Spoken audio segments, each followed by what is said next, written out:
कणक का रेट 2015 रुपए प्रति क्विंटल है, सरकारी रेट, जिस ते भारत में कणक खरीदी जा रही सरकारी रेट है। पर विश्व मार्केट में अज तो कुछ महीने पहले 2500 तक प्रति क्विंटल पहुंच गया सी। FCI ने पिछले साल किसान अंदोलन के चलदियां किसानां नूं सबक सिखाउण लई जां भारत सरकार ने किसानां नूं थोड़ा जिहा उन्होंने खूजे लाने लिए वो शर्तां सख्त कर दी। FCI नूं इस वेले ये ख्याल नहीं रखना चाहिए, केंद्र सरकार नूं ख्याल नहीं रखना चाहिए कि एक पासे तो किसानों की फसल कमज़ोर है तो दूसरे पासे शर्तां सख्त हुई ने। पंजाब सरकार अपने तौर पर कोशिश कर रही है, उन्होंने कहना घट्टो घट्ट ये है कि असी इसनूं पूरे मुल ते खरीदण दे यतन कर रहे हैं, पर जो नुकसान हो गया जो किसानों का उस वास्ते पंजाब सरकार को कोई पुख्ता प्लान अजे तक जापदा नहीं। भारत की बदकिस्मती रही है कि किसी भी एक मुल्क नाल उस तरह के संबंध नहीं बन सके जिस तरह के कि एक वधिया कंडीशन दे विच होने चाहिए ने। अफगानिस्तान में जो तालिबान की सरकार आउंदी है तो सारी दुनिया ये कहते सी कि भारत ने जो अज तक की उत्थे इन्वेस्टमेंट की हुई सी, जो पुल बनाए सी, हस्पताल बनाए सी, स्कूल बनाए सी, सड़कां बनाईयां सी, वो तालिबान के आउण नाल खूह विच पै गईयां। पाकिस्तान नालों ज़्यादा व्यापार भारत का अफगानिस्तान के नाल है। जे इत्थों कणक ते होर चीज़ां ते होर इमदाद जाती है तो उहदे वजों उत्थों ड्राई फ्रूट ते होर बहुत सारा समान भी आउंदा है। ये एक मिनट लिए मान लीए कि 300 यूनिट 72 लाख नूं माफ़ करना है तो इस नाल 4000 करोड़ का जिहड़ा वो बोझ पवेगा खजाने। जदों कोई ऐलान करदी है कोई भी सरकार तो उस सरकार नूं देना पेगा बिजली महकमा किसी नूं कोई मुफ्त बिजली का 1 यूनिट भी नहीं दे सकता। जिवें सरकार के थाणे ने, तहसीलां ने, BDO दफ्तर है, कोई होर है, कोई सुविधा केंद्र है, उन्होंने बिल भी सरकार नहीं भर रही। सारिਆਂ ਦੇ थोड़े बहुते बिल भरे जा रहे हैं 2400 करोड़ रुपया तो कहते उही बनता है। प्रीपेड मीटर का या स्मार्ट मीटर का चोरी रोकण नाल कोई संबंध नहीं। महकमे के कुछ अफसरां ने अपना नाम ना दस्सण की शर्त ते गल कही है कि सरकार का ये वादा पूरा हो जाएगा। कोई गल नहीं सरकार ने किया होया, पर इस वेले पंजाब दे विच 2-3 ताप घर जिहड़े पूर्ण तौर पर बंद पे आ।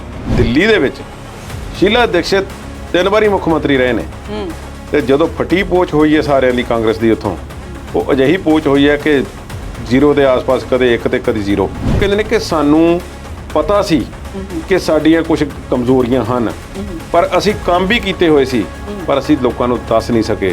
असी ट्रांसपोर्ट डिपार्टमेंट रेता फलाना असी कार्रवाई की बेअदबी मामले उस जड़ियाँ 2-3 गल्लां गिणाउंदे ने उसनूं ते इंज गिण लो कि 5 साल नहीं, सरकार तो 6 महीने की सी। सोशल मीडिया मुहिम दे विच आम आदमी पार्टी काफ़ी अगे निकल गई सी ते यूथ नूं असीं समझा नहीं सा सकते ते साडे कोल लीडरशिप नहीं सी, सानूं आपसी लड़ाई ने मार लिया। FIR होण वाली ये सिद्धू मूसेवाला खुद कह रहे हैं अच्छा जी कि सरकार जिहड़ी मौजूदा है ये मैनूं लगदा है कि मेरे ते कोई केस दर्ज करना चाहुंदी है। ज़ाहिरा तौर ते सिद्धू मूसेवाला विवादां विच रहिंदे ने ते ओह कहंदे ने कि शायद वो भई यारां दे काम तां ऐ ही हुंदे ने जी, पर ऐ ही हुंदे नहीं हमेशा। सरकार दे वास्ते गल औखी बन जाती है कि उन्होंने हुण मेघालय के राजपाल के अहुदे तो उन्होंने रिमूव करन। जे रिमूव करते हैं तो लोगों ने कहना कि बदला लो कार्रवाई हो रही है। किसानों के बारे उन्होंने गल की है कि अज नरेंद्र मोदी दमगजे मार रहे हैं कि कणक जी है, कणक असीं इत्थे नूं नहीं भेजी है, उत्थे नूं भेजी है, देखो असीं ओहदी मदद कर रहे हैं, ओहदी कर रहे हैं ते साडे असीं वंड भी रहे कणक। वो कहते उन्होंने कोई जना पुछो कि ये पैदा किसने की।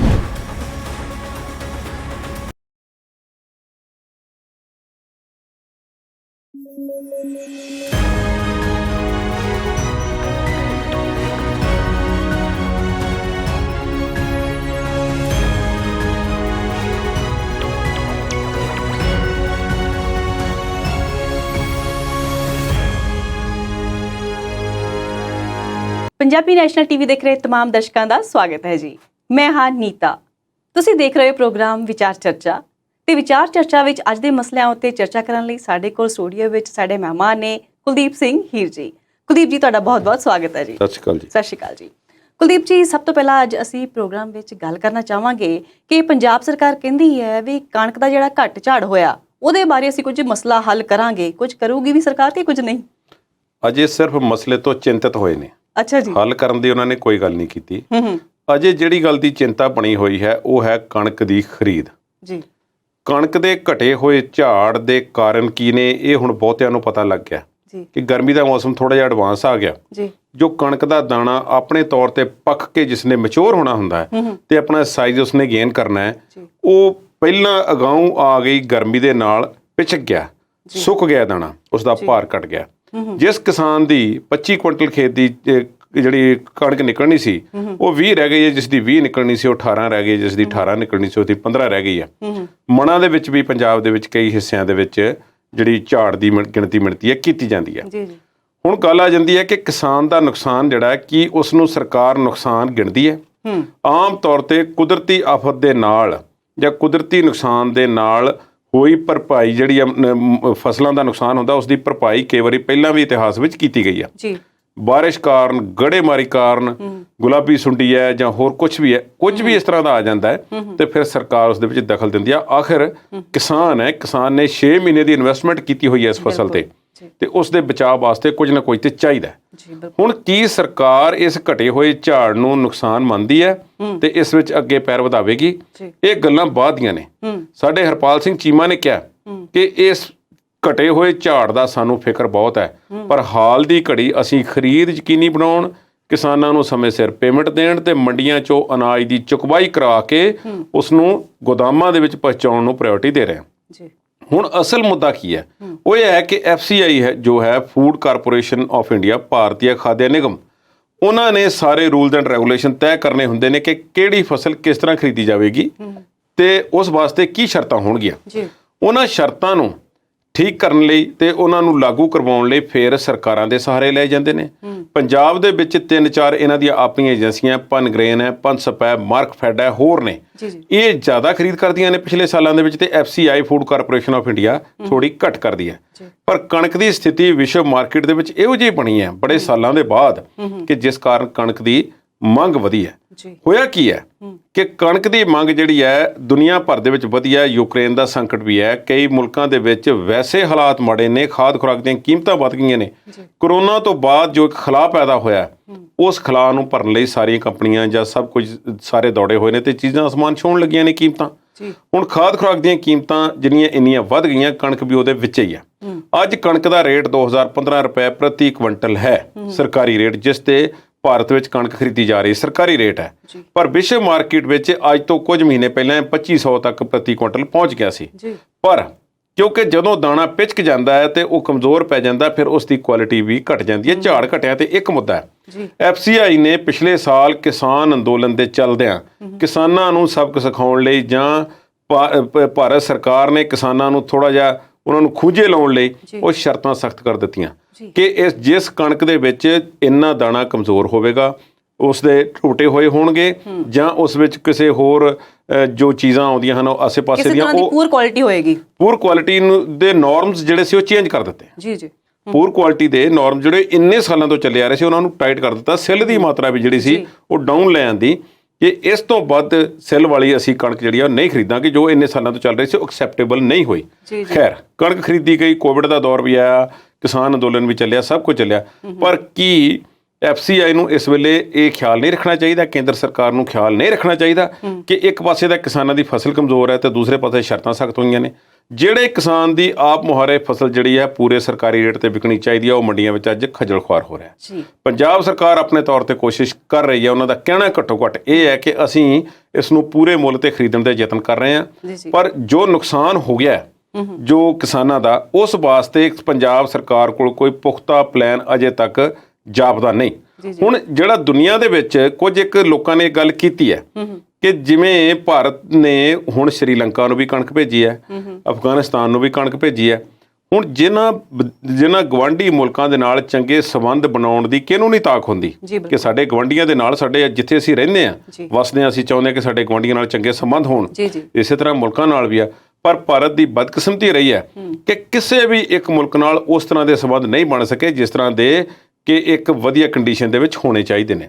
ਬੰਗਲਾਦੇਸ਼ ਤੋਂ ਸ਼ੁਰੂ ਹੋ ਜਾਓ, ਕੀ ਬਰਮਾ ਹੈ, ਕੀ ਨੇਪਾਲ ਹੈ, ਕੀ ਚਾਈਨਾ ਹੈ, ਕੀ ਪਾਕਿਸਤਾਨ ਹੈ ਤੇ ਕੀ ਅਫਗਾਨਿਸਤਾਨ ਹੈ, ਇਹ ਜਾਂ ਸ਼੍ਰੀਲੰਕਾ ਵੀ ਹੈ, ਇਹਨਾਂ ਨਾਲ ਉਹ ਗੱਲ ਨਹੀਂ ਬਣ ਸਕੀ ਤੇ ਭਾਰਤ ਨੂੰ ਚੀਨ ਵਾਲੇ ਅਲੱਗ ਥਲੱਗ ਕਰਨ ਦੇ ਵਿੱਚ ਲੱਗੇ ਹੋਏ ਨੇ। ਹੁਣ ਉਸ ਅਲੱਗ ਥਲੱਗ ਲੱਗੇ ਦੇ ਵਿੱਚ ਜਿਨ੍ਹਾਂ ਮੁਲਕਾਂ ਦੇ ਨਜ਼ਦੀਕ ਭਾਰਤ ਹੋਇਆ ਹੈ ਉਹ ਮੁਲਕ ਨੇ ਸ਼੍ਰੀਲੰਕਾ ਤੇ ਅਫਗਾਨਿਸਤਾਨ।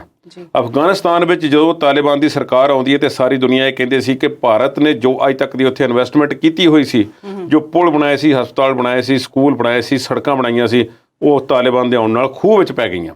ਪਾਕਿਸਤਾਨ ਵਾਲੇ ਕੱਛਾਂ ਵਜਾਉਂਦੇ ਫਿਰ ਰਹੇ ਸੀ, ਪਰ ਫਿਰ ਵੀ ਭਾਰਤ ਦੀ ਸਾਖ ਜਿਹੜੀ ਹੈ ਉਹ ਬਿਹਤਰ ਹੋਈ। ਪਾਕਿਸਤਾਨ ਨਾਲੋਂ ਜ਼ਿਆਦਾ ਵਪਾਰ ਭਾਰਤ ਦਾ ਅਫਗਾਨਿਸਤਾਨ ਦੇ ਨਾਲ ਹੈ। ਜੇ ਇੱਥੋਂ ਕਣਕ ਤੇ ਹੋਰ ਚੀਜ਼ਾਂ ਤੇ ਹੋਰ ਇਮਦਾਦ ਜਾਂਦੀ ਹੈ ਤੇ ਉਹਦੇ ਇਹ ਵਿੱਚ ਵਜੋਂ ਉੱਥੋਂ ਡਰਾਈ ਫਰੂਟ ਤੇ ਹੋਰ ਬਹੁਤ ਸਾਰਾ ਸਮਾਨ ਵੀ ਆਉਂਦਾ ਹੈ। ਹੋਰ ਬਹੁਤ ਸਾਰੀ ਚੀਜ਼ਾਂ ਦੀ ਭਾਰਤ ਸਰਕਾਰ ਉਮੀਦ ਲਾਈ ਬੈਠੀ ਹੈ। ਚੰਗੇ ਸੰਬੰਧ ਨੇ। ਸ਼੍ਰੀਲੰਕਾ ਵਾਲਿਆਂ ਨੇ ਤਾਂ ਸਪਸ਼ਟ ਕਹਿ ਦਿੱਤਾ ਕਿ ਸਾਡੇ ਔਖੇ ਸਮੇਂ ਦੇ ਵਿੱਚ ਚੀਨ, ਜਿਸ ਨੂੰ ਅਸੀਂ ਖਾਸ ਦੋਸਤ ਸਮਝਦੇ ਸਾਂ, ਉਹਨਾਂ ਨੇ ਸਾਡੀ ਬਾਂਹ ਨਹੀਂ ਫੜੀ ਤੇ ਸਾਡੀ ਬਾਂਹ ਭਾਰਤ ਨੇ ਫੜੀ ਹੈ। ਇਹ ਕਣਕ ਜਿਹੜੀ ਹੈ, ਇਹ ਕਣਕ ਨੇ ਇੱਕ ਦੋਸਤੀ ਵਧਾਉਣ ਦਾ ਕੰਮ ਕੀਤਾ ਹੈ ਤੇ ਔਰ ਭਾਰਤ ਨੂੰ, ਸਰਕਾਰ ਨੂੰ ਵੱਡੇ ਪੱਧਰ ਤੇ ਇਸ ਦਾ ਫਾਇਦਾ ਹੋਇਆ। ਤੇ ਸਰਕਾਰ ਜਦੋਂ ਅੱਜ ਵੱਡੇ ਹੋ ਕੇ ਬੜੇ ਛਾਤੀ ਫੁਲਾ ਕੇ ਗੱਲ ਕਹਿੰਦੇ ਨੇ ਕਿ ਦੇਖੋ ਅਸੀਂ ਇਸ ਵਿੱਚ ਕਿੰਨੇ ਆਪਣੇ ਆਪ ਦੇ ਵਿੱਚ ਸਮਰੱਥ ਹੋ ਗਏ ਆ ਕਿ ਸਾਡੇ ਕੋਲ ਇੰਨੇ ਜ਼ਿਆਦਾ ਸਟਾਕਸ ਨੇ, ਸਾਡੇ ਕੋਲ ਇੰਨੇ ਸਾਲਾਂ ਦਾ ਜਿਹੜਾ ਸਟਾਕ ਹੈ ਪਿਆ ਹੋਇਆ। ਪਰ ਦੂਸਰੇ ਪਾਸੇ ਕਣਕ ਦੀ ਜ਼ਰੂਰਤ ਆਉਣ ਵਾਲੇ ਸਾਲਾਂ ਵਿੱਚ ਨੀਤਾ ਜੀ ਹੋਰ ਵਧਣ ਵਾਲੀ ਹੈ। ਉਹਦਾ ਰੀਜ਼ਨ ਇਹ ਹੈ ਕਿ ਕੀ ਕੇਂਦਰ ਸਰਕਾਰ, ਕੀ ਸੂਬਾ ਸਰਕਾਰਾਂ, ਹਰ ਇੱਕ ਸੂਬਾ ਸਰਕਾਰ ਨੇ ਭਲਾਈ ਸਕੀਮਾਂ ਦੇ ਤਹਿਤ ਕੁਝ ਖਾਸ ਵਰਗਾਂ ਨੂੰ ਜਾਂ ਗਰੀਬਾਂ ਨੂੰ ਦਾਣੇ ਦੇਣ ਦਾ, ਇਹਦੇ ਵਿੱਚ ਮਿਡ ਡੇ ਮੀਲ ਵੀ ਨੇ ਸਕੂਲਾਂ ਦੇ। ਇਸ ਨਾਲ ਵੇਸਟੇਜ ਵੀ ਥੋੜੀ ਬਹੁਤੀ ਹੋ ਰਹੀ ਹੈ, ਪਰ ਹਰ ਇੱਕ ਦੇ ਮੂੰਹ ਤੱਕ ਦਾਣੇ ਪ੍ਰੋਪਰ ਪਹੁੰਚਾਉਣ ਲਈ ਸਰਕਾਰ ਅੱਡੀ ਚੋਟੀ ਦਾ ਜ਼ੋਰ ਲਾ ਰਹੀ ਹੈ। ਤੇ ਪਰ ਕਿਸਾਨਾਂ ਨੂੰ ਉਸਦੇ ਬਣਦਾ ਜਿਹੜਾ ਉਸਦਾ ਇੱਕ ਹੱਕ ਹੁੰਦਾ ਹੈ, ਜਿਵੇਂ ਕਿਸਾਨਾਂ ਦੇ ਸਿਰ ਤੇ ਸਿਹਰਾ ਵੱਜਣਾ ਚਾਹੀਦਾ ਕਿ ਜਿਨ੍ਹਾਂ ਨੇ ਕਣਕਾਂ ਜਾਂ ਹੋਰ ਫਸਲਾਂ ਪੈਦਾ ਕੀਤੀਆਂ ਨੇ, ਉਹ ਨਹੀਂ ਹੋ ਰਹੀਆਂ। ਅੱਜ ਪੰਜਾਬ ਸਰਕਾਰ ਕੀ, ਜੇ ਇਹਨਾਂ ਨੇ ਮੰਨ ਲਿਆ ਕਿ ਨੁਕਸਾਨ ਤੇ ਕਿਸਾਨ ਦਾ ਹੋਇਆ ਹੈ ਤੇ ਉਹਦੇ ਲਈ ਕੁਝ ਕਰਨ ਦੀ ਕੋਈ ਸਕੀਮ ਰੱਖੀ ਹੈ? ਮੈਨੂੰ ਲੱਗਦਾ ਨਹੀਂ। ਇਹ ਗੱਲ ਮਾੜੀ ਹੈ, ਆਪਣੇ ਆਪ ਦੇ ਵਿੱਚ ਸੋਚਣ ਵਿੱਚ ਲੱਗਦੀ ਹੈ। ਪਰ ਸਰਕਾਰ ਚੰਗਾ ਹੁੰਦਾ ਕਿ ਮੰਤਰੀ ਸਾਹਿਬ ਬਿਆਨ ਦੇਣ ਨਾਲੋਂ ਕਿ ਸਾਨੂੰ ਪਤਾ ਹੈ ਕਿ ਕਿਸਾਨ ਦਾ ਨੁਕਸਾਨ ਹੋਇਆ, ਕੋਈ ਪਲਾਨ ਲੈ ਕੇ ਮੰਡੀਆਂ ਦੇ ਵਿੱਚ ਚੈਕਿੰਗ ਕਰਨ ਜਾਣੀ ਚੰਗੀ ਗੱਲ ਹੈ। ਖਰੀਦ ਤੇ ਹੋ ਹੀ ਜਾਂਦੀ ਹੈ, ਫਿਰ ਕਿਸਾਨ ਧੱਕਾ ਨਹੀਂ ਹੋਣ ਦਿੰਦਾ ਸੀ ਜੇ ਕਿਤੇ ਕਿਸਾਨ ਨੇ ਆਪਣੇ ਆਪ ਨੂੰ ਸਮਰੱਥ ਵੀ ਬਣਾਇਆ। ਸੋ ਚੰਗਾ ਹੁੰਦਾ ਕਿ ਕੋਈ ਪਲਾਨ ਅੱਗੇ ਰੱਖਦੇ ਜਿਸ ਦੇ ਨਾਲ ਲੋਕਾਂ ਨੂੰ ਥੋੜ੍ਹਾ ਜਿਹਾ ਸੁੱਖ ਦਾ ਸਾਹ ਆਉਂਦਾ। ਕਿ ਜੇ ਇੱਕ ਹੋਰ ਨੀਤਾ ਜੀ, ਜਦੋਂ ਸਰਕਾਰਾਂ ਸਾਡੀਆਂ ਇਹ ਕਹਿੰਦੀਆਂ ਨੇ ਕਿਸਾਨਾਂ ਨੂੰ ਕਿ ਧਰਤੀ ਹੇਠਲਾ ਪਾਣੀ ਬਚਾਓ, ਫਸਲੀ ਚੱਕਰ ਤੋਂ ਬਚੋ, ਹੁਣ ਹੋਣਾ ਕੀ ਹੈ? ਜਿਨ੍ਹਾਂ ਕਿਸਾਨਾਂ ਨੇ ਸਬਜ਼ੀਆਂ ਜਾਂ ਹੋਰ ਫਸਲਾਂ ਉਗਾਉਣ ਦਾ ਟੀਚਾ ਰੱਖਿਆ ਹੋਇਆ ਸੀ, ਕਿਉਂਕਿ ਕਣਕ ਦੀ ਫਸਲ ਤੋਂ ਉਹ ਆਮਦਨ ਨਹੀਂ ਹੋਈ, ਉਹ ਇਸ ਦੀ ਭਰਪਾਈ ਝੋਨੇ ਤੋਂ ਕਰਨੀ ਚਾਹੁੰਗੇ। ਝੋਨੇ ਨਾਲ ਕੀ ਹੁੰਦਾ ਹੈ? ਧਰਤੀ ਦਾ ਪਾਣੀ ਜਿਹੜਾ ਖਤਮ ਹੁੰਦਾ ਹੈ, ਧਰਤੀ ਦੇ ਪਾਣੀ ਦੀ ਵੇਸਟੇਜ ਹੁੰਦੀ ਹੈ। ਘੱਟੋ ਘੱਟ ਸਰਕਾਰਾਂ ਤੇ ਕਹਿੰਦੀਆਂ ਜਾਂ ਮੰਨਦੀਆਂ, ਕਿਸਾਨ ਵੀ ਮੰਨਦੇ ਨੇ ਕਿ ਝੋਨਾ ਤੁਸੀਂ ਸਾਡੇ ਕੋਲੋਂ ਬੰਦ ਕਰਵਾਉਣਾ ਚਾਹੁੰਦੇ ਹੋ, ਸਾਨੂੰ ਆਪਸ਼ਨ ਤਾਂ ਦਿਓ। ਅੱਜ ਚੰਗੀ ਗੱਲ ਹੈ ਕਿ ਅਗਾਂਹ ਗਰਮੀ ਦਾ ਮੌਸਮ ਅਜੇ ਹੋਰ ਚੱਲਣਾ। ਇਹ ਬਰਸਾਤੀ ਮੱਕੀ ਜਿਹੜੀ ਹੈ, ਜਿਸ ਦੀ ਡਿਮਾਂਡ ਦੁਨੀਆ ਵਿੱਚ ਕਾਫੀ ਵੱਧ ਰਹੀ ਹੈ, ਭਾਰਤ ਵਿੱਚ ਵੀ ਚੰਗੀ ਮਾਰਕੀਟ ਹੈ। ਸਰਕਾਰ ਇਨਡਾਇਰੈਕਟ ਤਰੀਕੇ ਨਾਲ ਕਿਸਾਨਾਂ ਨੂੰ ਕੋਈ ਸਬਸਿਡੀ ਦੇਣ ਦੀ ਬਜਾਏ ਸਿੱਧਾ ਉਹਨਾਂ ਨੂੰ ਕਵੇ ਕਿ ਤੁਸੀਂ ਮੱਕੀ ਤੁਸੀਂ ਬੀਜੋ ਤੇ ਇਸ ਦੀ MSP ਤੈਅ ਹੋਈ ਹੈ ਕੇਂਦਰ ਸਰਕਾਰ ਦੇ ਨਿਯਮਾਂ ਮੁਤਾਬਕ, ਤੁਸੀਂ ਇਹ ਬੀਜੋ, ਝੋਨਾ ਛੱਡੋ ਤੇ ਕਣਕ ਦਾ ਨੁਕਸਾਨ ਵੀ ਅਸੀਂ ਪੂਰਾ ਕਰਾਂਗੇ ਤੇ ਹੋਰਨਾਂ ਦਾ ਵੀ ਪੂਰਾ ਕਰਾਂਗੇ। ਇਹ ਦੋਨੇ ਤਰੀਕੇ ਨਾਲ ਦੋਨਾਂ ਧਿਰਾਂ ਦਾ ਫਾਇਦਾ ਹੋਵੇਗਾ, ਪਾਣੀ ਵੀ ਬਚੇਗਾ, ਕਿਸਾਨਾਂ ਦੀ ਜੇਬ ਦੇ ਵਿੱਚ ਵੀ ਕੁਝ ਜਾਵੇਗਾ। ਪਰ ਮੈਨੂੰ ਲੱਗਦਾ ਨਹੀਂ ਕਿ ਸਰਕਾਰ ਦੇ ਕੋਲ ਕੋਈ ਪੁਖਤਾ ਸਕੀਮ ਹੈ। ਜੀ ਤੁਹਾਨੂੰ ਇਹ ਲੱਗਦਾ ਹੈ, ਤੁਹਾਡਾ ਮੰਨਣਾ ਇਹ ਹੈ ਕਿ ਇੱਕ ਤਰ੍ਹਾਂ ਨਾਲ ਸਰਕਾਰ ਮਾਈਂਡ ਗੇਮ ਖੇਲ ਰਹੀ ਹੈ? ਮਾਈਂਡ ਗੇਮ ਹੈ ਜਾਂ ਇਹ ਕਹਿ ਲਓ ਕਿ ਲੋਕਾਂ ਦਾ ਮੂੰਹ ਪੂੰਝਣ ਵਾਲੀ ਗੱਲ ਹੈ। ਜਿਵੇਂ ਪਹਿਲਾਂ ਕਿਹਾ ਕਿ ਇੱਕ ਤੇ ਤੁਸੀਂ ਜਾਣਦੇ ਹੋ ਕਿ ਸਾਡੇ ਕੋਈ ਆਗੂ ਸਾਹਿਬਾਨ ਜਦੋਂ ਕਿਤੇ ਜਾਂਦੇ ਨੇ ਫੁੱਲ ਪ੍ਰੈਪਰੇਸ਼ਨ ਨਾਲ ਤੇ ਆਪਣਾ ਕੋਈ ਬਲੂ ਪ੍ਰਿੰਟ ਤਿਆਰ ਕਰਕੇ, ਦੇਖੋ ਫਲਾਨੀ ਚੀਜ਼ ਲਈ ਸਾਡੇ ਕੋਲ ਆ ਹੁਣ ਭਗਵੰਤ ਮਾਨ ਸਾਹਿਬ, ਮੈਂ ਹੈਰਾਨ ਹਾਂ ਕਿ ਇੰਨੇ ਸਾਲਾਂ ਤੋਂ ਲੱਗੇ ਹੋਏ ਨੇ, ਘੱਟੋ ਘੱਟ 7-8 ਸਾਲਾਂ ਤੋਂ ਪੰਜਾਬ ਦੇ ਵਿੱਚ, ਤੇ ਹੁਣ ਅੱਜ ਉਹਨਾਂ ਦਾ ਬਿਆਨ ਆਉਂਦਾ ਹੈ, ਵੱਖਰਾ ਵਿਸ਼ਾ ਇਹਦੇ ਨਾਲੋਂ, ਕਿਸਾਨੀ ਨਾਲੋਂ, ਪਰ ਉਹ ਕਹਿ ਰਹੇ ਨੇ ਕਿ ਅਸੀਂ, ਸਾਡੀ ਟੀਮ ਤੇ ਮੁੱਖ ਮੰਤਰੀ ਭਗਵੰਤ ਮਾਨ, ਇਹ ਦਿੱਲੀ ਦੇ ਸਰਕਾਰੀ ਸਕੂਲਾਂ ਦਾ ਉਹ ਹਾਲ ਚਾਲ ਦੇਖਣ ਲਈ ਤੇ ਉੱਥੇ ਸਿਸਟਮ ਕਿਵੇਂ ਕੰਮ ਕਰਦਾ, ਸਾਡੀ ਟੀਮ ਉੱਥੇ ਜਾਵੇਗੀ। ਇਹ ਤੇ ਉਹ ਗੱਲ ਹੈ ਜਿਵੇਂ ਦਿੱਲੀ ਨੂੰ ਵੀਜ਼ਾ ਲੈ ਕੇ ਜਾਣ ਦੀ ਲੋੜ ਹੋਵੇ। ਇਹ ਇਸ ਤਰ੍ਹਾਂ ਦਾ ਅਸੀਂ ਸੁਣਦੇ ਹੁੰਦੇ ਸੀ ਕਿ ਬਾਗਬਾਨੀ ਦੇ ਵੱਡੇ ਐਕਸਪਰਟ ਜਿਹੜੇ ਸੀ ਇਜ਼ਰਾਈਲ ਨੂੰ ਭੇਜੇ ਗਏ ਨੇ, ਕਿਵੇਂ ਰੇਗਿਸਤਾਨ ਦੇ ਵਿੱਚ ਉਹਨਾਂ ਨੇ ਬਾਗ ਕਾਇਮ ਕੀਤੇ ਨੇ, ਜਾਂ ਡੈਨਮਾਰਕ ਨੂੰ ਜਿਹੜਾ ਦੁੱਧ ਦੇ ਜਿਹੜੇ ਨਵੇਂ ਪ੍ਰੋਡਕਟ ਨੇ ਜਾਂ ਗਾਈਆਂ ਦੀਆਂ ਹੋਰ ਕਿਸਮਾਂ ਨੇ ਉਹਨਾਂ ਲਿਆਉਣ ਵਾਸਤੇ ਉੱਥੇ ਭੇਜੇ ਜਾ ਰਹੇ ਨੇ, ਜਾਂ ਮਸ਼ੀਨਰੀ ਲਿਆਉਣ ਲਈ ਭੇਜੇ ਜਾ ਰਹੇ ਨੇ, ਜਾਂ ਜਹਾਜ਼ ਖਰੀਦਣੇ ਨੇ। ਇਹ ਤੇ ਬੜੀ, ਮੈਂ ਸਮਝਦਾ ਕਿ ਬਚਕਾਨਾ ਜਿਹਾ ਬਿਆਨ ਮੈਨੂੰ ਉਹਨਾਂ ਦਾ ਲੱਗਾ ਕਿ ਸਕੂਲ ਤੁਸੀਂ ਹੁਣ ਦੇਖਣੇ ਨੇ ਤੁਹਾਡੇ ਕੋਲ। ਜੇ ਤੁਹਾਨੂੰ ਪਤਾ ਸੀ, ਤੁਹਾਨੂੰ ਤਾਂ ਲੋਕਾਂ ਦੇ ਮੂਹਰੇ ਬਲੂ ਪ੍ਰਿੰਟ ਰੱਖਣ, ਤੁਸੀਂ ਸਾਰਿਆਂ ਨੂੰ ਕਹਿ ਰਹੇ ਹੋ ਕਿ ਦਿੱਲੀ ਦੇ ਸਕੂਲ ਬਹੁਤ ਵਧੀਆ ਨੇ। ਮੈਂ ਇੱਕ ਹੋਰ ਵੀ ਦੱਸ ਦੇਵਾਂ, ਦਿੱਲੀ ਦੇ ਡੈਮੋਗ੍ਰਾਫਿਕਸ ਹੋਰ ਨੇ, ਦਿੱਲੀ ਦਾ ਸਿਸਟਮ ਹੋਰ ਹੈ। ਪੰਜਾਬ ਦੇ ਵਿੱਚ ਪੇਂਡੂ ਖੇਤਰ ਵੀ ਬਹੁਤ ਨੇ, ਦਿੱਲੀ ਵਿੱਚ ਉਹ ਨਹੀਂ। ਇੱਥੇ ਦੇ ਸਕੂਲਾਂ ਵਿੱਚ ਉਹ ਸਿਸਟਮ ਨਹੀਂ, ਇੱਥੇ ਦਾ ਆਪਣਾ ਸਿਸਟਮ ਲਾਉਣਾ ਪਏਗਾ। ਸਰਕਾਰ ਤਿਆਰ ਨਹੀਂ ਜਾਪਦੀ, ਅਜੇ ਬੁਝਾਰਤਾਂ ਜੀਆਂ ਪਾ ਰਹੀ ਹੈ। ਜੀ, ਬਾਕੀ ਖਬਰਾਂ ਦੀ ਮੁਰੰਮਤ ਲਈ ਆਪਾਂ ਮਿਲਦੇ ਹਾਂ ਛੋਟੇ ਜਿਹੇ ਅੰਤਰਾਲ ਤੋਂ ਬਾਅਦ।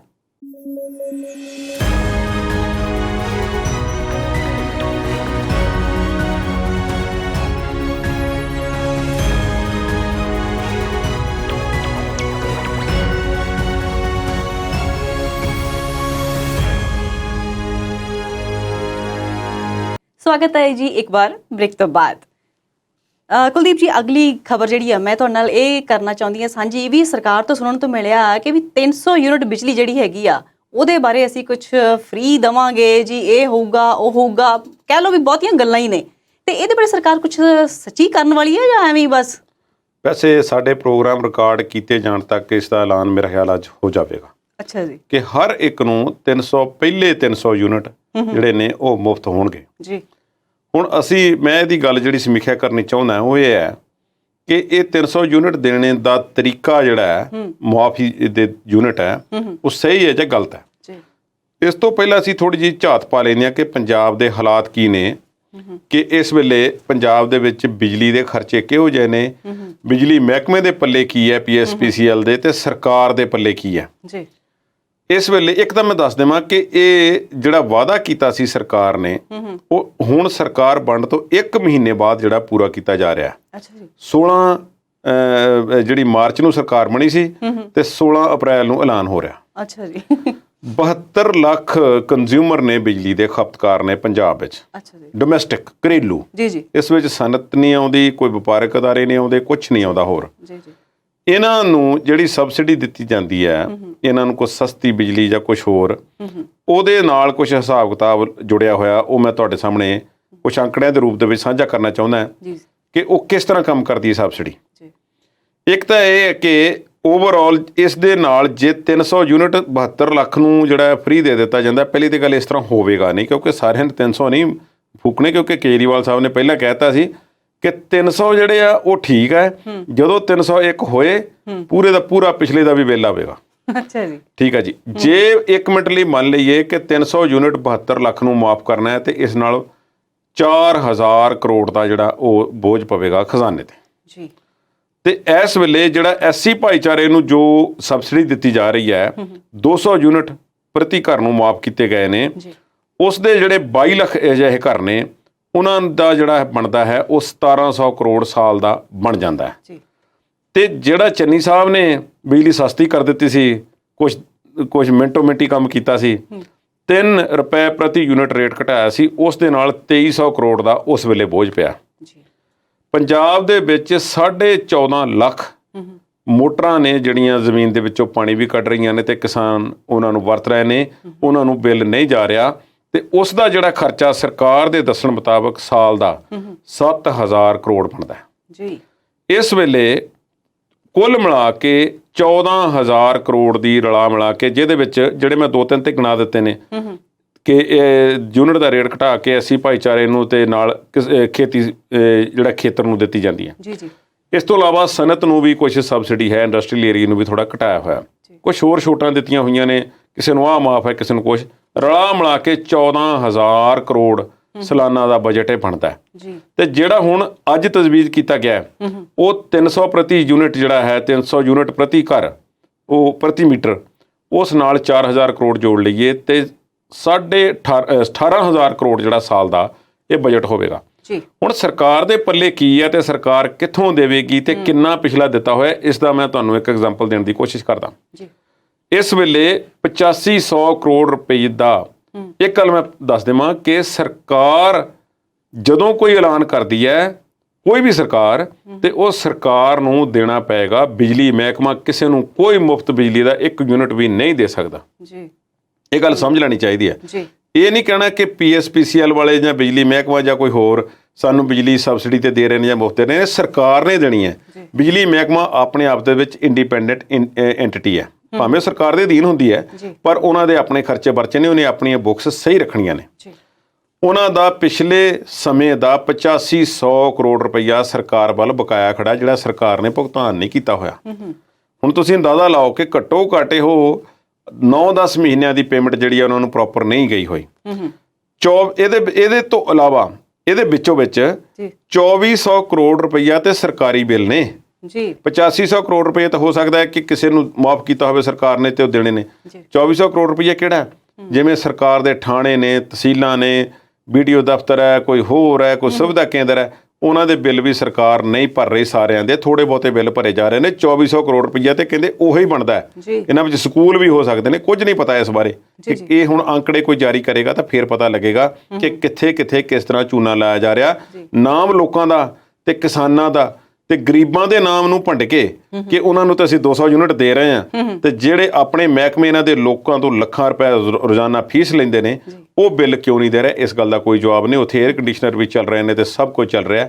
ਤੇ ਉੱਥੇ ਤਹਿਸੀਲਾਂ ਦੇ ਵਿੱਚ ਕਈ ਵਾਰੀ ਵੇਖਣ ਨੂੰ ਮਿਲਿਆ ਕਿ ਤਹਿਸੀਲਦਾਰ ਸਾਹਿਬ ਆ ਜਾਂਦੇ ਨੇ ਤੇ ਉਹ ਕਹਿੰਦੇ ਨੇ ਕਿ ਲਿਆਓ ਰਜਿਸਟਰੀਆਂ ਕਰੀਏ, ਤੇ ਇੰਨੇ ਦਿਨ ਨੂੰ ਬਿਜਲੀ ਚਲੇ ਜਾਂਦੀ ਹੈ। ਨਾ ਉੱਥੇ ਜਨਰੇਟਰ ਹੁੰਦਾ ਹੈ, ਤੇ ਨਾ ਜੇ ਹੋਵੇ ਜਨਰੇਟਰ ਤੇ ਉਸ ਵਿੱਚ ਡੀਜ਼ਲ ਨਹੀਂ ਹੁੰਦਾ।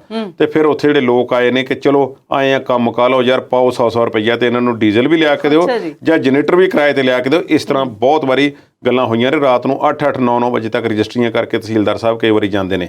ਸਰਕਾਰਾਂ ਵੱਲੋਂ ਇਸ ਤਰ੍ਹਾਂ ਦੇ ਨਾਕਸ ਪ੍ਰਬੰਧ ਅੱਜ ਤੱਕ ਰੱਖੇ ਗਏ ਨੇ। ਹੁਣ ਇਹ ਜਿਹੜਾ 18,000 ਕਰੋੜ ਰੁਪਏ ਦੀ ਸਬਸਿਡੀ ਸਾਲ ਦੀ ਬਣ ਜਾਵੇਗੀ, ਕੀ ਸਾਡੀ ਸਰਕਾਰ ਇਸ ਨੂੰ ਦੇਣ ਦੇ ਸਮਰੱਥ ਹੈ? ਇਹ ਤੇ ਪਤਾ ਹੋਵੇਗਾ ਸਰਕਾਰ ਨੂੰ। ਕੇਜਰੀਵਾਲ ਸਾਹਿਬ ਕਹਿ ਗਿਆ ਸੀ ਕਿ ਗੱਲ ਹੀ ਕੋਈ ਨਹੀਂ, ਇਹ ਤੇ ਸਾਨੂੰ ਇੰਨੇ ਹਜ਼ਾਰ ਕਰੋੜ ਇੱਥੋਂ ਆਉਣੇ ਨੇ, ਇੰਨੇ ਇੱਧਰੋਂ ਆਉਣੇ ਨੇ, ਆਹ ਆਉਣੇ ਨੇ, ਆਹ ਆਉਣੇ ਨੇ, ਤੇ 18,000 ਕਰੋੜ ਤੇ ਐਵੇਂ ਪੂਰਾ ਹੋ ਜਾਵੇਗਾ। ਚਲੋ ਮੰਨ ਲੈਂਦੇ ਹਾਂ, ਪਰ ਮੈਂ ਇਸ ਗੱਲ ਤੇ ਕਰਨੀ ਚਾਹੁੰਦਾ ਕਿ ਕੀ 300 ਯੂਨਿਟ ਦੇਣ ਦਾ ਸਿਸਟਮ ਠੀਕ ਹੈ? ਉਹ ਇਹ ਕਿ 300 ਤੱਕ ਤਾਂ ਮਾਫ ਹੈ, ਜਦੋਂ 301 ਹੋ ਗਿਆ ਫਿਰ ਬਿੱਲ। ਕੀ ਨੀਤਾ ਜੀ ਇਹਦੇ ਵਿੱਚ ਮੈਨੂੰ ਦੱਸੋ ਕਿ ਇਹ ਬਿਹਤਰ ਨਹੀਂ ਸੀ ਕਿ ਇਸ ਓਵਰਆਲ ਜਾਂ ਰੇਟ ਘੱਟ ਕਰਦੇ ਯੂਨਿਟ ਪ੍ਰਤੀ ਯੂਨਿਟ ਦਾ, ਤੇ ਦੂਸਰਾ ਜਾਂ ਇਹ ਕਰਦੇ ਕਿ ਜਿਹੜਾ 300 ਤੱਕ ਜਿਹੜਾ ਬਿਜਲੀ ਫੂਕਦਾ ਹੈ ਉਹਨੂੰ ਆਹ ਰੇਟ, ਜਿਹੜਾ ਉਸ ਤੋਂ ਉੱਪਰ ਜਾਂਦਾ ਉਹਨੂੰ ਆਹ, ਜਿਹੜਾ ਉਸ ਤੋਂ ਅੱਗੇ ਜਾਂਦਾ ਉਹਨੂੰ ਆਹ, ਜਿਵੇਂ ਜਿਵੇਂ ਉਸ ਦੇ ਯੂਨਿਟ ਵੱਧਦੇ ਜਾਂਦੇ ਨੇ ਉਸ ਦੇ ਰੇਟ ਵਿੱਚ ਫਰਕ ਪਾਈ ਜਾਣਾ। ਇਸ ਤਰ੍ਹਾਂ ਕੀਤਾ ਵੀ ਗਿਆ ਪਹਿਲਾਂ, ਪਰ ਉਸ ਵਿੱਚ ਰੌਲਾ ਰੱਪਾ ਪੈਣ ਦੀ ਸੰਭਾਵਨਾ ਵਧੇਰੇ ਰਹਿੰਦੀ ਹੈ ਕਿਉਂਕਿ ਮਹਿਕਮੇ ਦਾ ਸਿਸਟਮ ਇੰਨੇ ਤਰੀਕੇ ਨਾਲ ਵਧੀਆ ਨਾ ਅਪਗ੍ਰੇਡ ਅੱਜ ਤੱਕ ਨਹੀਂ ਕੀਤਾ ਗਿਆ। ਸੋ ਰੌਲਾ ਰੱਪਾ ਪੈਣ ਦੇ ਚਾਂਸਸ ਵਧੇਰੇ ਨੇ। ਸਰਕਾਰ ਨੇ ਇੱਕ ਵੇਗ ਜਿਹੀ ਸਕੀਮ ਚਲਾ ਦਿੱਤੀ ਹੈ। ਹੁਣ ਕੀ ਹੋਵੇਗਾ? ਜਿਸ ਘਰ ਦੇ ਵਿੱਚ 2 ਭਰਾ ਨੇ, 3 ਭਰਾ ਨੇ, ਜਿੱਥੇ 1 ਮੀਟਰ ਲੱਗਾ ਹੋਇਆ ਹੈ, ਹੁਣ ਉਹ ਸਾਰੇ 1-1, 2-2, 3-3 ਮੀਟਰ ਲਵਾਉਣ ਦੇ ਯਤਨ ਕਰਨਗੇ ਤਾਂ ਕਿ 300 ਯੂਨਿਟ ਇੱਕ ਦਾ ਪੂਰਾ ਹੋਣ ਵਾਲਾ ਹੈ ਤੇ ਚਲੋ ਹੁਣ ਦੂਜਾ ਚਾਲੂ ਕਰ ਲਓ। ਜੀ ਬਿਲਕੁਲ। ਉਹ ਸਾਰਿਆਂ ਤੇ ਵੱਖਰਾ ਵੱਖਰਾ ਲੋਡ ਪਾਉਣ ਦੀ ਕੋਸ਼ਿਸ਼ ਕੀਤੀ ਜਾਵੇਗੀ ਤਾਂ ਕਿ ਬਿੱਲ ਘੱਟ ਤੋਂ ਘੱਟ ਆਵੇ। ਇਸ ਤਰ੍ਹਾਂ ਦੀਆਂ ਗੱਲਾਂ ਹੋਣਗੀਆਂ। ਹੁਣ ਮਹਿਕਮੇ ਨਾਲ ਕਸ਼ਮਕਸ਼ ਜਿਹੜੀ ਹੈ ਉਹ ਰੋਜ਼ਾਨਾ ਚੱਲੇਗੀ। ਇੱਕ ਸਵਾਲ ਪ੍ਰੀਪੇਡ ਮੀਟਰਾਂ ਸੰਬੰਧੀ ਜੋ ਪਿਛਲੇ ਦਿਨਾਂ ਤੋਂ ਕਾਫੀ ਆ ਰਿਹਾ ਹੈ ਕਿ ਕੀ ਇਸ ਨਾਲ ਤੁਸੀਂ ਜਿਹੜੇ ਲੋਕ ਚੋਰੀ ਕਰਦੇ ਨੇ ਚੋਰੀ ਰੁਕ ਜਾਵੇਗੀ? ਜੀ। ਪ੍ਰੀਪੇਡ ਮੀਟਰ ਦਾ ਜਾਂ ਸਮਾਰਟ ਮੀਟਰ ਦਾ ਚੋਰੀ ਰੋਕਣ ਨਾਲ ਕੋਈ ਸੰਬੰਧ ਨਹੀਂ। ਬਿਲਕੁਲ। ਇਸ ਬਾਰੇ ਅਸੀਂ ਪਹਿਲਾਂ ਗੱਲ ਕਰ ਚੁੱਕੇ ਹਾਂ ਕਿ ਪ੍ਰੀਪੇਡ ਮੀਟਰਾਂ ਦੇ ਮਾਮਲੇ ਵਿੱਚ ਸਰਕਾਰ ਕੀ ਦੱਸਦੀ ਹੈ, ਅਸਲੀਅਤ ਕੀ ਹੈ ਤੇ ਲੋਕ ਕਿਉਂ ਭੰਬਲ ਭੂਸੇ ਵਿੱਚ ਪਏ ਹੋਏ ਨੇ, ਉਹ ਗੱਲ ਨਹੀਂ ਆਪਾਂ ਹੁਣ ਕਰਦੇ। ਪਰ ਇੱਕ ਗੱਲ ਸਮਝਣ ਵਾਲੀ ਆ, ਜਿਵੇਂ ਕਿਸੇ ਕੋਲ ਆਹ ਮੀਟਰ ਹੈ, ਇਸ ਤੇ ਇਸ ਪਾਸੇ ਤੋਂ ਸਪਲਾਈ ਆਉਂਦੀ ਹੈ ਬਿਜਲੀ ਦੀ ਤੇ ਇਧਰੋਂ ਤਾਰ ਲਾ ਕੇ ਤੁਹਾਡੇ ਘਰ ਦੇ ਅੰਦਰ ਸਪਲਾਈ ਚਲੇ ਜਾਂਦੀ ਹੈ। ਜਿਹਨੇ ਕੁੰਡੀ ਲਾਉਣੀ ਆ, ਆਹ ਮੀਟਰ ਉਹ ਚਾਹੇ ਸਮਾਰਟ ਹੋਵੇ ਤੇ ਚਾਹੇ ਨਾਨ ਸਮਾਰਟ ਹੋਵੇ ਤੇ ਚਾਹੇ ਕੋਈ ਹੋਵੇ, ਉਹ ਕੁੰਡੀ ਤਾਂ ਉਹਨੇ ਉੱਪਰੋਂ ਦੀ ਬਾਈਪਾਸ ਕਰਕੇ ਲਾਉਣੀ ਹੈ। ਕੁੰਡੀ ਵਾਲਾ ਕੰਮ ਤਾਂ ਚੱਲੂਗਾ, ਕੁੰਡੀ ਵਾਲਾ ਕੰਮ ਚੱਲੂਗਾ। ਤੇ ਮੀਟਰਾਂ ਦੇ ਬਿੱਲ ਕੌਣ ਦੇਵੇਗਾ? ਤੇ ਮੀਟਰ ਕੀ ਕਿਸਾਨ ਜਥੇਬੰਦੀਆਂ ਤੇ ਹੋਰ ਜਥੇਬੰਦੀਆਂ ਜਿਨ੍ਹਾਂ ਨੇ ਕਿਹਾ ਹੋਇਆ ਕਿ ਨਹੀਂ ਅਸੀਂ ਭਾਈ ਲਾਉਣ ਨਹੀਂ ਜੇ ਦੇਣੇ, ਤੁਸੀਂ ਜੋ ਮਰਜ਼ੀ ਕਰ ਲਓ, ਤੇ ਜਿੱਥੇ ਲਾਉਂਦੇ ਨੇ ਪੁੱਟ ਕੇ ਪਰੇ ਮਾਰਦੇ ਨੇ। ਪਰ ਸਰਕਾਰ ਜੇ ਵਾਕਿਆ ਹੀ ਸੁਹਿਰਦ ਹੈ, 300 ਯੂਨਿਟਾਂ ਦਾ ਇਸ ਵੇਲੇ ਰੌਲਾ ਬਹੁਤ ਪਿਆ ਹੋਇਆ, ਪਰ ਮਹਿਕਮੇ ਦੇ ਕੁਝ ਅਫਸਰਾਂ ਨੇ ਆਪਣਾ ਨਾਮ ਨਾ ਦੱਸਣ ਦੀ ਸ਼ਰਤ ਤੇ ਇਹ ਗੱਲ ਕਹੀ ਹੈ ਕਿ ਸਰਕਾਰ ਦਾ ਇਹ ਵਾਅਦਾ ਪੂਰਾ ਹੋ ਜਾਵੇਗਾ। ਕੋਈ ਗੱਲ ਨਹੀਂ, ਸਰਕਾਰ ਨੇ ਕੀਤਾ ਹੋਇਆ, ਪਰ ਇਸ ਵੇਲੇ ਪੰਜਾਬ ਦੇ ਵਿੱਚ 2-3 ਤਾਪ ਘਰ ਜਿਹੜੇ ਪੂਰਨ ਤੌਰ ਤੇ ਬੰਦ ਪਏ ਆ। ਇਸੇ ਤਰ੍ਹਾਂ ਰੋਪੜ ਦਾ ਇੱਕ ਤਾਪ ਘਰ ਹੈ ਜਿਹੜਾ ਥਰਮਲ ਪਲਾਂਟ ਹੈ, ਪੰਜਾਬੀ 'ਚ ਤਾਪ ਘਰ ਕਹਿੰਦੇ ਨੇ ਥਰਮਲ ਪਲਾਂਟ ਨੂੰ। ਤਾਪ ਘਰ ਜਿਹੜਾ ਉਹ ਬੰਦ ਹੈ, ਉਹ 1 ਸਾਲ ਲਈ ਉਸ ਦੀ ਸ਼ਟ ਡਾਊਨ ਕੀਤੀ ਹੋਈ ਹੈ ਤਾਂ ਕਿ ਉਸ ਦੀ ਰਿਪੇਅਰਸ ਵਗੈਰਾ ਤੇ ਅਪਗ੍ਰੇਡੇਸ਼ਨ ਚੱਲ ਰਹੀ ਹੈ। ਜਿਹੜੇ ਪ੍ਰਾਈਵੇਟ ਨੇ ਉਹਨਾਂ ਕੋਲ ਕਈ ਵਾਰੀ ਕੋਲਾ ਘਟ ਜਾਂਦਾ ਤੇ ਕਈ ਵਾਰੀ ਕੇਂਦਰੀ ਗ੍ਰਿਡ ਤੋਂ ਵੀ ਬਿਜਲੀ ਨਹੀਂ ਮਿਲਦੀ। ਗੰਭੀਰ ਸੰਕਟ ਹੈ ਪੰਜਾਬ ਵਿੱਚ ਬਿਜਲੀ ਦਾ ਇਸ ਵੇਲੇ। 2 ਕਾਰਨ ਨੇ, ਗਰਮੀਆਂ ਸ਼ੁਰੂ ਹੋ ਗਈਆਂ ਨੇ ਤੇ ਅਗੇਤੀਆਂ ਸ਼ੁਰੂ ਹੋ ਗਈਆਂ, ਬਾਰਿਸ਼ ਕੋਈ ਹੋਈ ਨਹੀਂ, ਅੱਗੇ ਝੋਨੇ ਦਾ ਸੀਜ਼ਨ ਆਉਣ ਵਾਲਾ ਤੇ ਮਹਿਕਮੇ ਵਾਲਿਆਂ ਦਾ, ਵੱਡੇ ਅਫਸਰਾਂ ਦਾ ਇਹ ਕਹਿਣਾ ਕਿ ਸਰਕਾਰ ਕਿਸੇ ਹੋਰ ਤਰੀਕੇ ਜਿਹੜਾ ਹੈ ਬਿਜਲੀ ਦਾ ਛੱਡ ਕੇ ਕਿਸੇ ਹੋਰ ਤਰੀਕੇ ਲੋਕਾਂ ਨੂੰ ਕੋਈ ਰਾਇਤ ਦੇ ਦੇਵੇ ਤਾਂ ਜ਼ਿਆਦਾ ਵਧੀਆ। ਇਹ 2 ਮਹੀਨੇ ਬਹੁਤ ਹਾਰਡ ਨੇ, ਮਈ ਤੇ ਜੂਨ ਬਹੁਤ ਔਖੇ ਲੰਘਣ ਵਾਲੇ ਨੇ। ਜੇ ਕੋਈ ਚੰਗੀਆਂ ਬਾਰਿਸ਼ਾਂ ਨਾ ਹੋਈਆਂ ਗਰਮੀ ਦੇ ਵਿੱਚ ਤੇ ਇਹ ਬਿਜਲੀ ਦੀ ਮੰਗ ਵਧੇਗੀ ਤੇ ਯੂਨਿਟਾਂ ਵਾਲਾ ਸਿਸਟਮ ਸਾਨੂੰ ਲੈ ਕੇ ਡੁੱਬੇਗਾ। ਇਸ ਕਰਕੇ ਚੰਗਾ ਹੋਵੇਗਾ ਕਿ ਇਸ ਨੂੰ 2 ਮਹੀਨੇ ਲਈ ਮੌਨਸੂਨ ਦੇ ਆਉਣ ਤੱਕ ਡਿਲੇ ਕਰ ਲਿਆ ਜਾਵੇ। ਇਹ ਚੰਗੀ ਖੁਸ਼ਖਬਰੀ ਇੱਕ ਹੋ ਸਕਦੀ ਹੈ ਕਿ ਇੰਡੀਅਨ ਮਟੀਰੀਅਲੋਜੀਕਲ ਡਿਪਾਰਟਮੈਂਟ ਤੇ ਸਕਾਈਮੈਟ ਜੀ ਜੀ ਇੰਡੀਅਨ ਮਟੀਰੀਓਲੋਜੀਕਲ ਡਿਪਾਰਟਮੈਂਟ ਜਿਹੜਾ ਹੈ ਉਹ ਸਰਕਾਰੀ ਏਜੰਸੀ ਹੈ, ਜੀ। ਸਕਾਈਮੇਟ ਇੱਕ ਪ੍ਰਾਈਵੇਟ ਏਜੰਸੀ ਹੈ। ਇਹਨਾਂ ਦੋਨਾਂ ਨੇ ਭਵਿੱਖਬਾਣੀ ਜਿਹੜੀ ਕੀਤੀ ਹੈ ਕਿ ਸਾਡੀ ਜਿਹੜੀ ਮੌਨਸੂਨ ਹੈ ਪਿਛਲੇ ਸਾਲਾਂ ਨਾਲੋਂ ਬਿਹਤਰ ਹੋਵੇਗੀ।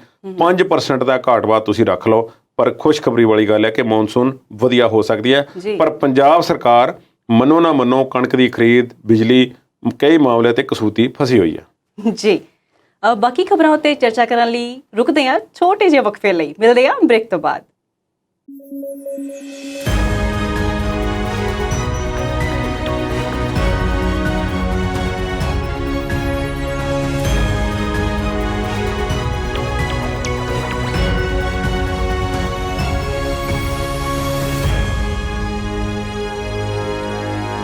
ਬ੍ਰੇਕ ਤੋਂ ਬਾਅਦ ਸਵਾਗਤ ਹੈ ਜੀ। ਕੁਲਦੀਪ ਜੀ, ਅਗਲਾ ਮਸਲਾ ਜਿਹੜਾ ਹੈਗਾ ਹੈ ਉਹ ਹੈਗਾ ਜੀ ਕਾਂਗਰਸ ਪਾਰਟੀ ਨਾਲ ਜੁੜਿਆ ਹੋਇਆ। ਤੇ ਰਾਜਾ ਵੜਿੰਗ ਆਪਣੀ ਪਾਰਟੀ ਦੀ ਹਾਰ ਲਈ ਵੱਖ-ਵੱਖ ਕਾਰਨ ਦੱਸ ਰਹੇ ਨੇ, ਤੇ ਉਹ ਜਿਹੜੇ ਕਾਰਨ ਦੱਸ ਰਹੇ ਨੇ, ਰੀਜ਼ਨ ਦੱਸ ਰਹੇ ਨੇ ਕਿ ਸਾਡੀ ਪਾਰਟੀ ਦੀ ਹਾਰ ਇਹਨਾਂ ਕਾਰਨਾਂ ਵਜੋਂ ਹੋਈ ਹੈ। ਤੁਹਾਨੂੰ ਕੀ ਲੱਗਦਾ, ਸਹੀ ਨੇ ਕਿ ਗਲਤ ਨੇ? ਮੈਂ ਉਹਨਾਂ ਨਾਲ ਬਹੁਤੀ ਇਤਫਾਕ ਰਾਏ ਨਹੀਂ ਰੱਖਦਾ ਇਹਨਾਂ ਮੁੱਦਿਆਂ ਤੇ। ਅੱਛਾ ਜੀ। ਇੱਕ ਤਾਂ ਉਹ ਕਹਿੰਦੇ ਨੇ ਕਿ ਦੇਖੋ, ਪਹਿਲਾਂ ਇੱਕ ਵਾਰੀ ਹੋਇਆ ਸੀ ਕਿ ਜਦੋਂ ਸਰਦਾਰ ਬੇਅੰਤ ਸਿੰਘ ਦਾ ਕਤਲ ਹੋ ਗਿਆ, ਉਸ ਤੋਂ ਬਾਅਦ ਹਰਚੰਦ ਸਿੰਘ ਬਰਾੜ ਨੂੰ ਪੰਜਾਬ ਦੇ ਮੁੱਖ ਮੰਤਰੀ ਬਣਾ ਦਿੱਤਾ ਗਿਆ ਕਾਂਗਰਸ ਵੱਲੋਂ। ਜੀ। ਤੇ ਫਿਰ ਉਹ ਕੁਝ ਮਹੀਨੇ ਰਹੇ ਤੇ ਰਜਿੰਦਰ ਕੌਰ ਭੱਠਲ ਨੂੰ ਬਦਲ ਕੇ ਮੁੱਖ ਮੰਤਰੀ ਬਣਾ ਦਿੱਤਾ ਗਿਆ ਤੇ ਕਾਂਗਰਸ ਦੀ ਹਾਲਤ ਬਹੁਤ ਪਤਲੀ ਹੋਈ। ਜੀ। ਇੱਕ ਗੱਲੋਂ ਠੀਕ ਨੇ, ਉਹ ਇੱਕ ਜਿਹੜਾ ਕੋਇਨਸੀਡੈਂਸ ਆ ਉਹ ਦਿਮਾਗ ਦੇ ਵਿੱਚ ਬਣਾਈ ਬੈਠੇ ਨੇ ਕਿ ਸਿਚੁਏਸ਼ਨ ਕਿ ਕੋਈ ਹਾਰ ਵੀ ਜਾਂਦਾ ਹੈ ਕਦੇ ਬੁਰੀ ਤਰ੍ਹਾਂ ਵੀ, ਤੇ ਮੁੜ ਕੇ ਵੀ ਉਹ ਆ ਸਕਦਾ ਜੀ। ਪਰ ਇਹ ਇਤਿਹਾਸ ਕਈ ਪਾਸਿਆਂ ਜਾ ਜੁੜਦਾ ਹੈ। ਉਹ ਕਹਿੰਦੇ ਨੇ ਕਿ ਜਦੋਂ ਰਜਿੰਦਰ ਕੌਰ ਭੱਠਲ ਮੁੱਖ ਮੰਤਰੀ ਸੀ ਤੇ ਕਾਂਗਰਸ ਪਾਰਟੀ 15 ਕੁ ਸੀਟਾਂ ਤੇ ਰਹਿ ਗਈ ਸੀ, ਤੇ ਫਿਰ ਅਸੀਂ 5 ਸਾਲਾਂ ਬਾਅਦ ਅਕਾਲੀ ਦਲ ਨੂੰ ਫਿਰ ਹਰਾ ਕੇ ਤੇ ਸਰਕਾਰ ਬਣਾ ਲਈ ਸੀ। ਅੱਛਾ। ਉਹ ਕਾਰਨ ਹੋਰ ਸਨ ਜੀ। ਪਰ ਹੁਣ ਜਦੋਂ ਅਸੀਂ ਦੂਸਰੇ ਪਾਸੇ ਕੰਪੈਰੀਜ਼ਨ ਕਰਦੇ ਹਾਂ ਤੇ ਦਿੱਲੀ ਦੇ ਵਿੱਚ ਸ਼ੀਲਾ ਦੀਕਸ਼ਿਤ 3 ਵਾਰੀ ਮੁੱਖ ਮੰਤਰੀ ਰਹੇ ਨੇ, ਤੇ ਜਦੋਂ ਫਟੀ ਪੋਚ ਹੋਈ ਹੈ ਸਾਰਿਆਂ ਦੀ ਕਾਂਗਰਸ ਦੀ, ਉੱਥੋਂ ਉਹ ਅਜਿਹੀ ਪੋਚ ਹੋਈ ਹੈ ਕਿ 0 ਦੇ ਆਸ-ਪਾਸ ਕਦੇ 1 ਤੇ ਕਦੇ 0, ਕਦੇ 2 ਸੀਟਾਂ ਰਹਿ ਜਾਂਦੀਆਂ ਨੇ। ਤੇ ਸ਼ੀਲਾ ਦੀਕਸ਼ਿਤ ਜੀ ਦੇ ਰਿਟਾਇਰਮੈਂਟ ਲੈ ਗਏ ਸੀ ਜੀ। ਹੁਣ ਉਦੋਂ ਤੋਂ ਬਾਅਦ ਦਿੱਲੀ ਦੇ ਵਿੱਚ ਕਾਂਗਰਸ ਨੂੰ ਆਪਣਾ ਕੋਈ ਸਟਰੋਂਗ ਉਮੀਦਵਾਰ ਨਹੀਂ ਲੱਭ ਸਕਿਆ, ਨਾ ਲੋਕ ਸਭਾ ਵਾਸਤੇ ਤੇ ਨਾ ਵਿਧਾਨ ਸਭਾ ਵਾਸਤੇ। ਪੰਜਾਬ ਦੇ ਡੈਮੋਗ੍ਰਾਫਿਕਸ ਭਾਵੇਂ ਵੱਖਰੇ ਹੋਣ, ਪਰ ਸਮੀਕਰਨਾਂ ਨਾਲ ਕੰਪੈਰੀਜ਼ਨ ਜੋ ਉਹਨਾਂ ਨੇ ਕੀਤਾ ਸੀ, ਮੈਂ ਉਹਦੀ ਗੱਲ ਕਰਾਂਗਾ।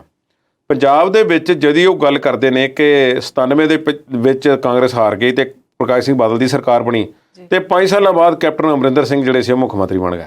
ਉਹ ਕਾਰਨ ਇਹ ਸੀ ਕਿ ਕੈਪਟਨ ਅਮਰਿੰਦਰ ਸਿੰਘ ਦਾ ਇੱਕ ਸਟਰੋਂਗ ਜਿਹੜਾ ਕੈਂਡੀਡੇਟ ਹੋਣਾ ਆਪਣੇ ਆਪ ਦੇ ਵਿੱਚ ਗੱਲ ਸੀ, ਸੋ ਉਹਨਾਂ ਦੇ ਨਾਮ ਤੇ ਇਲੈਕਸ਼ਨ ਲੜੀ ਗਈ ਤੇ ਉਹ ਇਲੈਕਸ਼ਨ ਜਿੱਤੀ ਹੈ ਕਾਂਗਰਸ। ਪਰ ਫਿਰ 10 ਸਾਲਾਂ ਲਈ ਫਿਰ ਖਟਾਈ ਵਿੱਚ ਪੈ ਗਏ ਤੇ ਫਿਰ 5 ਸਾਲ ਭਾਵੇਂ ਹੁਣ ਰਾਜ ਕਰ ਲਿਆ। ਹੁਣ ਗੱਲ ਕਰਦੇ ਆ, ਉਹ ਕਹਿੰਦੇ ਨੇ ਕਿ ਸਾਨੂੰ ਪਤਾ ਸੀ ਕਿ ਸਾਡੀਆਂ ਕੁਝ ਕਮਜ਼ੋਰੀਆਂ ਹਨ, ਪਰ ਅਸੀਂ ਕੰਮ ਵੀ ਕੀਤੇ ਹੋਏ ਸੀ, ਪਰ ਅਸੀਂ ਲੋਕਾਂ ਨੂੰ ਦੱਸ ਨਹੀਂ ਸਕੇ। ਅਸੀਂ ਟਰਾਂਸਪੋਰਟ ਡਿਪਾਰਟਮੈਂਟ, ਰੇਤਾ ਫਲਾਨਾ ਅਸੀਂ ਕਾਰਵਾਈ ਕੀਤੀ ਬੇਅਦਬੀ ਮਾਮਲੇ 'ਚ। ਉਸ ਜਿਹੜੀਆਂ 2-3 ਗੱਲਾਂ ਗਿਣਾਉਂਦੇ ਨੇ, ਉਸ ਨੂੰ ਤੇ ਇਹ 'ਚ ਗਿਣ ਲਓ ਕਿ 5 ਸਾਲ ਨਹੀਂ, ਸਰਕਾਰ ਤੇ 6 ਮਹੀਨਿਆਂ ਦੀ ਸੀ ਜੀ।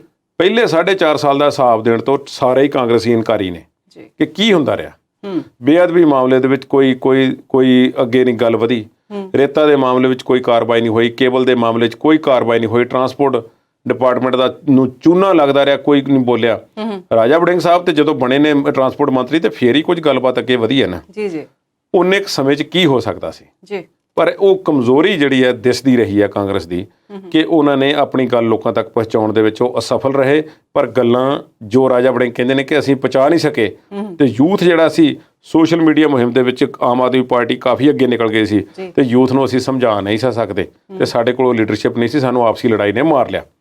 ਆਪਸੀ ਲੜਾਈ ਵਾਲੀ ਗੱਲ ਉਹਨਾਂ ਦੀ ਠੀਕ ਹੈ, ਪਰ ਓਵਰਆਲ ਜੇ ਪਰਫਾਰਮੈਂਸ ਦੇਖਣੀ ਹੋਵੇ ਤੇ ਪਰਫਾਰਮੈਂਸ ਵੀ ਬਹੁਤ ਪਤਲੀ ਸੀ। ਜਿਨ੍ਹਾਂ ਮੁੱਦਿਆਂ ਨੂੰ ਲੈ ਕੇ ਕਾਂਗਰਸ ਪਾਰਟੀ ਦੀ ਸਰਕਾਰ ਬਣੀ ਸੀ, ਉਹਨਾਂ ਮੁੱਦਿਆਂ ਤੇ ਕੰਮ ਨਹੀਂ ਹੋਇਆ। ਬਹੁਤਾ ਇਸੇ ਕਰਕੇ ਆਮ ਆਦਮੀ ਪਾਰਟੀ ਪਿਛਲੀ ਵਾਰੀ ਵੀ ਪਿਕਚਰ ਦੇ ਵਿੱਚ ਸੀ, ਪਰ ਉਹਨਾਂ ਨਾਲੋਂ ਵੱਡੇ ਵਾਅਦੇ ਜਿਹੜੇ ਸੀ ਉਹ ਕਾਂਗਰਸ ਨੇ ਕੀਤੇ ਹੋਏ ਸੀ, ਉਹ ਪੂਰੇ ਨਹੀਂ ਕੀਤੇ। ਠੀਕ ਹੈ, 5 ਸਾਲ ਫੇਰ ਆ ਜਾਣੇ ਨੇ। ਜੇ ਆਮ ਆਦਮੀ ਪਾਰਟੀ ਵਾਲੇ ਨਾ ਪੂਰੇ ਕਰਨਗੇ ਫਿਰ ਲੋਕ ਫੈਸਲਾ ਕਰਨਗੇ ਜੀ। ਬਿਲਕੁਲ, ਇਹ ਤੇ ਲੋਕਾਂ ਨੇ ਫੈਸਲਾ ਕਰਨਾ ਹੈ। ਪਰ ਕਾਂਗਰਸ ਪਾਰਟੀ ਜਾਂ ਰਾਜਾ ਵੜਿੰਗ ਸਾਹਿਬ ਭਾਵੇਂ ਉੱਪਰੋਂ ਕਹਿੰਦੇ ਹੋਣ, ਉਹ ਮੱਥਾ ਟੇਕਣ ਗਏ ਨੇ ਫੈਮਿਲੀ ਨੂੰ ਲੈ ਕੇ ਦਰਬਾਰ ਸਾਹਿਬ ਅੰਮ੍ਰਿਤਸਰ, ਉਹਨਾਂ ਨੂੰ ਵੱਡਾ ਅਹੁਦਾ ਵੀ ਮਿਲਿਆ ਕਿ ਪੰਜਾਬ ਦੇ ਵਿੱਚ ਉਹ ਇਸ ਤਰ੍ਹਾਂ ਕਾਂਗਰਸ ਪਾਰਟੀ ਦੇ ਪ੍ਰਧਾਨ ਬਣੇ ਨੇ ਜੀ। ਪਰ ਉਹਨਾਂ ਨੂੰ ਬੜੇ ਕੇਅਰਫੁਲੀ ਜਿਹੜਾ ਅੱਗੇ ਵਧਣਾ ਪਏਗਾ। ਜਿਹੜੇ ਕਾਰਨ ਉਹ ਗੁਨਾਹ ਰਹੇ ਨੇ, ਮੈਂ ਉਹਨਾਂ ਨਾਲ ਇਤਫਾਕ ਰਾਏ ਨਹੀਂ ਰੱਖਦਾ। ਕਾਂਗਰਸ ਦੇ ਆਪਣੇ ਕਾਰਨ ਬਹੁਤ ਜ਼ਿਆਦਾ ਸਨ, ਨੌਨ ਪਰਫਾਰਮੈਂਸ ਉਹਨਾਂ ਵਿੱਚੋਂ ਇੱਕ ਵੱਡਾ ਕਾਰਨ ਸੀ ਜੀ। ਕੁਲਦੀਪ ਜੀ, ਅਗਲੀ ਗੱਲ ਜਿਹੜੀ ਹੈਗੀ ਹੈ ਕਿ ਮੂਸੇਵਾਲਾ ਬੜਾ ਰੌਲੇ ਰੱਪੇ 'ਚ ਹੈ, ਤੇ ਹੁਣ ਸੁਣਨ ਚ ਆਇਆ ਵੀ ਉਹਦੇ ਉੱਤੇ ਇੱਕ FIR ਹੋਰ ਹੋਣ ਵਾਲੀ ਹੈ, ਕੀ ਮਾਜਰਾ ਹੈ? FIR ਹੋਣ ਵਾਲੀ ਇਹ ਸਿੱਧੂ ਮੂਸੇਵਾਲਾ ਖੁਦ ਕਹਿ ਰਹੇ ਨੇ ਅੱਛਾ ਜੀ। ਕਿ ਸਰਕਾਰ ਜਿਹੜੀ ਮੌਜੂਦਾ ਹੈ ਇਹ ਮੈਨੂੰ ਲੱਗਦਾ ਹੈ ਕਿ ਮੇਰੇ ਤੇ ਕੋਈ ਕੇਸ ਦਰਜ ਕਰਨਾ ਚਾਹੁੰਦੀ ਹੈ। ਅੱਛਾ। ਉਹਨਾਂ ਨੇ ਜਿਹੜਾ ਕੋਈ ਨਵਾਂ ਗਾਣਾ, ਐਕਚੁਅਲੀ ਮੈਂ ਉਹ ਗਾਣਾ ਸੁਣਿਆ ਨਹੀਂ ਜੀ, ਪਰ ਮੈਂ ਉਹਦੇ ਤੇ ਜਿਹੜੇ ਪ੍ਰਤੀਕਰਮ ਨੇ ਮੈਂ ਉਹਨਾਂ ਦੇ ਹਿਸਾਬ ਨਾਲ ਗੱਲ ਕਰਾਂਗਾ ਜੀ। ਸਿੱਧੂ ਮੂਸੇਵਾਲਾ ਸਿਚੁਏਸ਼ਨ ਦੇ ਹਿਸਾਬ ਨਾਲ ਗਾਉਂਦੇ ਨੇ ਜੀ, ਤੇ ਪਰਸਨਲ ਲੈਵਲ ਤੇ ਵੀ ਗਾਉਂਦੇ ਨੇ। ਮੈਂ ਅੱਜ ਤੱਕ ਬਹੁਤ ਘੱਟ ਗਾਇਕ, ਜਿੰਨੀ ਕਿ ਮੇਰੀ ਜਾਣਕਾਰੀ ਹੈ, ਤੋਸ਼ੀਏ ਜਾਣਕਾਰੀ ਪੰਜਾਬੀ ਗਾਇਕਾਂ ਦੇ ਸੰਬੰਧ ਦੇ ਵਿੱਚ, ਕਿ ਗਾਇਕੀ ਦਾ ਜਿਹੜਾ ਕੰਮ ਹੈ ਉਹ ਇੱਕ ਵੱਖਰੇ ਲੈਵਲ ਦਾ ਹੋਣਾ ਚਾਹੀਦਾ ਹੈ। ਇਸ ਵਿੱਚ ਪਰਸਨਲ ਕਿਹੜਾਂ ਗੱਲਾਂ ਬਾਤਾਂ ਹਨਾ, ਉਹ ਤੇ ਨਾਲ ਜੋ ਕਈ ਵਾਰੀ ਗੱਲਾਂ ਹੁੰਦੀਆਂ ਨੇ ਕੁਝ ਕਿਸੇ ਮੀਡੀਆ ਸੰਸਥਾਨ ਬਾਰੇ, ਕਿਸੇ ਹੋਰ ਲੋਕਾਂ ਦੇ ਬਾਰੇ, ਜਾਂ ਕਿਸੇ ਨੂੰ ਗੱਲ ਲਾ ਕੇ ਕਹਿਣੀ, ਇਹ ਉਹ ਕਰਦੇ ਰਹਿੰਦੇ ਨੇ। ਉਹ ਆਪਣਾ ਉਹਨਾਂ ਦਾ ਸਟਾਈਲ ਹੈ। ਚਲੋ ਅਸੀਂ ਉਸ ਤੇ ਕਿੰਤੂ ਪ੍ਰੰਤੂ ਨਹੀਂ ਕਰਦੇ। ਗਾਣਾ ਜਿਹੜਾ ਉਹਨਾਂ ਨੇ ਗਾਇਆ ਉਸ ਵਿੱਚ ਉਹਨਾਂ ਨੇ ਆਪਣੇ ਕਾਂਗਰਸ ਵਿੱਚ ਜਾਣ ਦੇ ਫੈਸਲੇ ਨੂੰ ਕਹਿੰਦੇ ਜਾਇਜ਼ ਦੱਸਿਆ ਕਿ ਮੈਂ ਗਿਆ ਸੀ, ਗਦਾਰ ਵੀ ਕਿਹਾ, ਕਿਸੇ ਨੂੰ ਪਤਾ ਨਹੀਂ ਕਿਹਨੂੰ ਕਿਹਾ। ਉਹਨਾਂ ਨੇ ਕਿਹਾ ਕਿ ਜਿੱਤ ਹਾਰ ਹੁੰਦੀ ਰਹਿੰਦੀ ਤੇ ਮੈਂ ਇਹ ਤੋਂ ਪਰੇਸ਼ਾਨ ਨਹੀਂ ਹਾਂ। ਜ਼ਾਹਿਰਾ ਤੌਰ ਤੇ ਸਿੱਧੂ ਮੂਸੇਵਾਲਾ ਇਹ ਵਿਵਾਦਾਂ ਵਿੱਚ ਰਹਿੰਦੇ ਨੇ ਤੇ ਉਹ ਕੀ ਕਹਿੰਦੇ ਨੇ ਕਿ ਸ਼ਾਇਦ ਉਹ ਭਈ ਯਾਰਾਂ ਦੇ ਕੰਮ ਤਾਂ ਐਂ ਹੀ ਹੁੰਦੇ ਨੇ, ਪਰ ਐਂ ਹੀ ਹੁੰਦੇ ਨਹੀਂ ਹਮੇਸ਼ਾ। ਸਦਾ ਨਾ ਬਾਗੀ ਬੁਲਬੁਲ ਬੋਲੇ, ਸਦਾ ਨਾ ਮੌਜ ਬਹਾਰਾਂ, ਇਹ ਉਹਨਾਂ ਨੂੰ ਚੇਤੇ ਰੱਖਣਾ ਚਾਹੀਦਾ। ਪਰ ਠੀਕ ਹੈ, ਅਜੇ ਜਵਾਨ ਨੇ, ਉਹਨਾਂ ਦੇ ਮੋਹਰੇ ਅਜੇ ਬਹੁਤ ਵੱਡਾ ਫਿਊਚਰ ਪਿਆ। ਇਹ ਹਾਰ, ਮੈਂ ਉਹਨਾਂ ਦੀ ਇਸ ਗੱਲ ਨਾਲ ਮੈਂ ਮੰਨਦਾ ਕਿ ਹਾਰ ਜਿੱਤ ਬਣੀ ਹੋਈ ਹੁੰਦੀ ਹੈ। 92-93 ਸਾਲ ਦੇ ਹੋ ਕੇ ਪ੍ਰਕਾਸ਼ ਸਿੰਘ ਬਾਦਲ ਹਾਰ ਗਏ। ਕੋਈ ਉਹਨਾਂ ਦੀ ਜਿਹੜੀ ਕੀਤੀ ਕਰਾਈ ਜਿਹੜੀ ਸੀ ਅੱਜ ਤੱਕ ਦੀ, ਉਹ ਇਸ ਤਰ੍ਹਾਂ ਕਈਆਂ ਨੂੰ ਲੱਗਿਆ ਕਿ ਖੂਹ ਵਿੱਚ ਪੈ ਗਈ ਹੋਵੇ, ਪਰ ਚਲੋ ਉਹਨਾਂ ਨੇ ਜਿਵੇਂ ਐਕਸੈਪਟ ਕੀਤਾ ਹੈ ਡਿਫੀਟ ਨੂੰ, ਮੈਨੂੰ ਲੱਗਦਾ ਕਿ ਸਿੱਧੂ ਮੂਸੇਵਾਲਾ ਨਹੀਂ ਕਰ ਰਿਹਾ। ਉਹਨਾਂ ਨੂੰ ਥੋੜੀ ਮੈਚੋਰਿਟੀ ਸ਼ੋਅ ਕਰਨੀ ਪਏਗੀ ਇਸ ਮਾਮਲੇ 'ਚ। ਜਿਹੜਾ ਉਹ ਸਰਕਾਰ ਦੇ ਨਾਲ ਇੱਕ ਪੰਗਾ ਜਿਹਾ ਚੱਲ ਰਿਹਾ, ਜਿਵੇਂ ਆਮ ਆਦਮੀ ਪਾਰਟੀ ਵਾਲਿਆਂ ਨੇ ਕਿਹਾ ਕਿ ਇਸ ਨੂੰ ਕਰ ਦਿਓ, ਇਹਨੇ ਗਦਾਰ ਕਿਹਾ, ਇਸ ਨੂੰ ਮਾਫੀ ਮੰਗਣੀ ਚਾਹੀਦੀ ਹੈ। ਦੇਖੋ ਖੈਰ ਲੋਕਾਂ ਨੇ ਉਹਨੂੰ ਬਹੁਤਾ ਸੀਰੀਅਸਲੀ ਉਸ ਗੱਲ ਨੂੰ ਨਹੀਂ ਲਿਆ। ਪੋਲੀਟੀਕਲ ਗਿਮਿਕ ਜਿਹੜੇ ਨੇ ਉਹ ਜ਼ਿਆਦਾ ਚੱਲ ਰਹੇ ਨੇ। ਸਿੱਧੂ ਮੂਸੇਵਾਲਾ ਸਰਕਾਰ ਦੇ ਨਾਲ ਸਿੱਧਾ ਪੰਗਾ ਵੀ ਨਹੀਂ ਲੈ ਰਹੇ ਹੁਣ, ਤੇ ਥੋੜਾ ਜਿਹਾ ਇਹ ਵੀ ਕਹਿ ਰਹੇ ਨੇ ਕਿ ਗੱਲ ਜਿਹੜੀ ਹੈ ਉਹ ਚੱਲ ਸਕਦੀ, ਕਿਉਂਕਿ ਆਮ ਆਦਮੀ ਪਾਰਟੀ ਦੇ ਕੁਝ ਆਗੂਆਂ ਨੇ ਕਹਿ ਦਿੱਤਾ ਕਿ AK-47 ਵਾਲਾ ਕੇਸ ਤੇ ਹੋਰ ਜਿਹੜੇ ਕੇਸ ਇਹਨਾਂ ਤੇ ਇੱਕ ਦੋ ਬਣੇ ਹੋਏ ਨੇ ਉਹ ਅਸੀਂ ਖੋਲਾਂਗੇ ਦੁਬਾਰਾ। ਪਰ ਮੈਂ ਸਮਝਦਾ ਕਿ ਇਸ ਨੂੰ ਪੋਲੀਟੀਕਲ, ਜਿਵੇਂ ਕਿ ਰਾਜਨੀਤਿਕ ਕੋਈ ਬਦਲਾ ਲਊ ਕਾਰਵਾਈ ਦੇ ਤਹਿਤ ਇਸ ਤਰ੍ਹਾਂ ਦਾ ਜ਼ਿਆਦਾ ਹੋ ਰਿਹਾ। ਜੇ ਕੇਸ ਉਹਨਾਂ ਤੇ ਪਹਿਲਾਂ ਰਜਿਸਟਰਡ ਨੇ, ਜੇ ਉਹ ਚੱਲ ਰਹੇ ਨੇ ਤੇ ਚੱਲ ਰਹੇ ਨੇ, ਤੁਸੀਂ ਉਸ ਵਿੱਚ ਖਾਸ ਕੀ ਕਰਨਾ ਚਾਹੁੰਦੇ ਹੋ? ਨਵਾਂ ਕੇਸ ਕਿਸੇ ਗੱਲ ਦਾ ਬਣਦਾ ਨਹੀਂ ਬਣਦਾ। ਬਾਕੀ ਪੰਡਿਤ ਰਾਓ ਥਰੇਨਵਰ ਪੰਜਾਬੀ ਦੇ ਲਈ ਉਹਨਾਂ ਨੇ ਬਹੁਤ ਕੰਮ ਕੀਤਾ ਹੈ, ਬਾਕੀ ਜ਼ਿਆਦਾ ਉਹ ਜਾਣਦੇ ਨੇ। ਤੇ ਪਿੱਛੇ ਜੇ ਅਦਾਲਤ ਦਾ ਫੈਸਲਾ ਵੀ ਆ ਗਿਆ ਕਿ ਜੋ ਲੱਚਰ ਤੇ ਜਾਂ ਨਸ਼ਿਆਂ ਨੂੰ ਪ੍ਰਦਰਸ਼ਿਤ ਕਰਦੇ ਜਾਂ ਹਥਿਆਰਾਂ ਨੂੰ ਪ੍ਰਦਰਸ਼ਿਤ ਕਰਦੇ ਜਿਹੜੇ ਗੀਤ ਨੇ ਉਹ ਬੈਨ ਕਰ ਦਿਓ। ਪਰ ਉਹਦੇ ਵਿੱਚ ਵੀ ਬੜਾ ਮੈਂ ਸਮਝਦਾ ਕਿ ਸਟੇਟਮੈਂਟ ਬੜੀ ਖੁੱਲੀ ਜਿਹੀ ਸਟੇਟਮੈਂਟ ਹੈ ਜੀ। ਉਸ ਵਿੱਚ ਹੁਣ ਅਸੀਂ ਕਿਵੇਂ ਕਲਾਸੀਫਾਈ ਕਰਾਂਗੇ ਕਿ ਇਹ ਗਾਣਾ ਲੱਚਰ ਹੈ, ਇਹ ਹਥਿਆਰਾਂ ਨੂੰ ਪ੍ਰਦਰਸ਼ਿਤ ਕਰ ਰਿਹਾ ਤੇ ਨਹੀਂ ਕਰ ਰਿਹਾ? ਇੱਕ ਕ੍ਰਾਈਟੇਰੀਆ ਸੈੱਟ ਕਰ ਦੇਣਾ ਚਾਹੀਦਾ ਹੈ ਵੀ ਜਿਹੜਾ ਇਹ ਹੱਲਾਸ਼ੇਰੀ ਦਿੰਦਾ ਹੈ, ਭੜਕਾਊ ਗਾਣੇ ਨੇ ਜਾਂ ਉਹਨਾਂ ਦੀ ਸ਼ਬਦਾਵਲੀ ਕੁਛ ਇਦਾਂ ਦੀ ਹੈ। ਮੇਰਾ ਮਤਲਬ ਤੁਸੀਂ ਉਹ ਤੇ ਹੋ ਗਿਆ ਜੀ, ਕ੍ਰਾਈਟੇਰੀਆ ਸੈੱਟ ਕਰ ਲਿਆ, ਤੇ ਡਿਸਾਈਡ ਕੌਣ ਕਰੇਗਾ ਕਿ ਆਹ ਗਾਣਾ ਇਸ ਕੈਟਾਗਰੀ 'ਚ ਆਉਂਦਾ ਕਿ ਨਹੀਂ ਆਉਂਦਾ? ਸੈਂਸਰ ਬੋਰਡ ਹੈ ਕੋਈ? ਜੀ ਉਹ ਚਾਹੀਦਾ। ਉਹ ਜੇ ਹੋਵੇ ਤਾਂ ਫਿਰ ਉਹ ਡਿਸਾਈਡ ਕਰ ਲਵੇ, ਫਿਰ ਠੀਕ ਹੈ। ਪਰ ਉਸ ਵਿੱਚ ਵੀ ਜੇ ਸਿਫਾਰਸ਼ੀ ਹੋਣਗੇ ਬੰਦੇ ਤਾਂ ਫਿਰ ਕੋਈ ਵਧੀਆ ਫੈਸਲਾ ਨਹੀਂ, ਉੱਥੇ ਦੀ ਉੱਥੇ ਹੋਣੀ ਹੈ ਜੀ। ਸੋ ਅੱਗੇ ਚੱਲਦੇ ਹਾਂ ਜੀ। ਅਗਲੀ ਗੱਲ ਜਿਹੜੀ ਹੈਗੀ ਆ ਉਹਦੇ ਵੱਲ ਰੁਖ ਕਰਦੇ ਹਾਂ। ਰਾਜਪਾਲ ਸੱਤਿਆਪਾਲ ਮੇਘਾਲਿਆ ਦੇ ਜੋ ਨੇ ਉਹ ਕਿਸਾਨਾਂ ਦੇ ਸੰਘਰਸ਼ ਬਾਰੇ ਤੇ ਕਿਸਾਨਾਂ ਦੇ ਹਿੱਤਾਂ ਬਾਰੇ ਕੁਝ ਗੱਲਬਾਤ ਕਰ ਰਹੇ ਨੇ, ਕੀ ਕਹਿੰਦੇ ਨੇ ਉਹ? ਸੱਤਿਆਪਾਲ ਮਲਿਕ ਵਾਹਿਦ ਸ਼ਖਸ ਨੇ ਜਿਨ੍ਹਾਂ ਨੇ ਇੱਕ ਸੰਵਿਧਾਨਕ ਅਹੁਦੇ ਤੇ ਹੁੰਦੇ ਹੋਏ ਕਿਸਾਨਾਂ ਦੀ ਹਮਾਇਤ ਕੀਤੀ ਔਰ ਠੋਕ ਕੇ ਕੀਤੀ। ਔਰ ਉਹ ਜਿਵੇਂ ਕਹਿੰਦੇ ਨੇ ਕਿ ਜਦੋਂ ਜੇ ਹਮਾਇਤ ਕਰਨੀ ਹੈ ਕਿਸੇ ਦੀ, ਇੰਨੀ ਠੋਕ ਕੇ ਕਰੋ ਕਿ ਤੁਹਾਡਾ ਫਿਰ ਕੋਈ ਬਾਲ ਵਿੰਗਾ ਨਾ ਕਰ ਸਕੇ।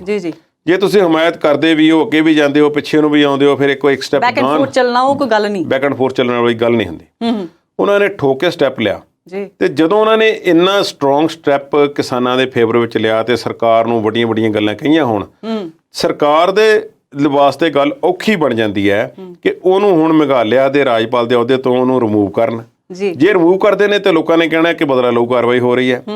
ਜੇ ਨਹੀਂ ਕਰਦੇ ਤੇ ਉਹ ਜਿਵੇਂ ਨਾ ਕਿ ਉਹ ਇੱਕ ਸਿਚੁਏਸ਼ਨ ਇਹੋ ਜਿਹੀ ਕ੍ਰੀਏਟ ਦੇ ਵਿੱਚ ਫਸੇ ਹੋਏ ਨੇ ਆਪਣੇ BJP ਵਾਲੇ ਕਿ ਉਹਨਾਂ ਨੂੰ ਹਟਾ ਵੀ ਨਹੀਂ ਸਕਦੇ ਤੇ ਉਹਨਾਂ ਨੂੰ ਉੱਥੋਂ ਚੁੱਪ ਵੀ ਨਹੀਂ ਕਰਾ ਸਕਦੇ।